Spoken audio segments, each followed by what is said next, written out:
Guys, my very first deal was an absolute train wreck. I've talked about how I got my first deal across the finish line. That was my very first wholesale deal, but it's not the very first deal I actually got locked up. Back in the day, it was about at least 10 years ago or so, I found a deal on Craigslist. The guy was, he's very motivated. Him and his brother had just inherited a property. I was living out of state at the time and went ahead and locked that property up. Now, when I went to see this property, it was in pretty bad condition. Now, looking back, it actually wasn't that bad, but I was new to the game. I had no idea what was going on, okay? And I locked that property up. And as soon as I had my contractor coming over there telling me it needs this amount of money and this amount of money, and I started to get really nervous, okay? And I ended up reaching out, posting that deal on Craigslist for sale. I became motivated, okay? I put that deal for sale on Craigslist, and sure enough, a wholesaler reached out to me, and I didn't care. I was like, hey, you can get rid of this property. That sounds great to me. I think I'm in over my head on this deal, and I don't want to move on with this. My intention at the time was to fix and flip it. I knew nothing of wholesaling. I had no idea what wholesaling was.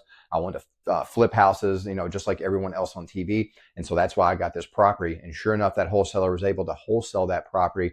And I remember going to the closing table, and she wasn't even there. And it was the actual buyer across from me. And I'm sitting there and I'm looking at him. He's kind of looking at me. And he was super nice. And I was glad he was buying the property. And I was like, where's the lady, you know, who says she's buying it and all that?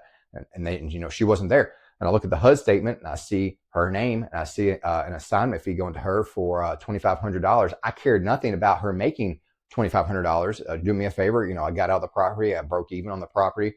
But I'm looking at that and I said, hey, if she can do it, I can do it. And that's exactly where my career in wholesaling started. I realized the difference. What, you know, I had put up the money to buy this house. I dealt with the stress and the loans and all the problems and money that went into it. And they were able to leverage other buyers. And I was like, this is a great business model. But here's one of the problems why it went so bad is I only had one exit strategy. I could have wholesaled that deal. I could have had better contacts and actually done something with that property as far as fix and flipping. I could have had more knowledge and done something with that. That's why this deal went bad. Had I understood what wholesaling was at the time, I could have wholesaled that property super easy at the time. Next is I had no real plan. You know, I had just wanted to get into the property and do a fix and flip, but I had no plan on what I was going to do and how I was going to do it. I wouldn't have been so stressed out if I had been like, I know exactly what we're going to do with that, or even had just even pretended to know. I basically shot first and tried to figure out after that, which I'm all for imperfect action, but I should have at least took the time to make a plan if it didn't go my way. Next is I didn't even run a comp at the time. I kind of had a general idea what, you know, houses were going for in the area. It sounded pretty cheap, and I kind of just went ahead and bought it. I was so motivated to get into the game. Okay, if I had run a comp, I think I would have known exactly what I really had, and I wouldn't have listened to all the contractors kind of talking me out of it. Honestly, that's what they were doing. They were trying to say, "Hey, man, this is in way worse condition. You need this, and you need that." I should have said, "Hey, who cares? We're going to sell this thing for $200,000. It'll make a difference, you know, what you're saying." And then that was the problem, guys. I became motivated. Okay, that's what happens, and I think that's what helped me. When I deal with motivated sellers, I understand their pain point. They want to get rid of this property because it's a headache. It's a problem. It's costing them money and time, effort, and energy, and just mental capacity having to deal with this headache. Okay.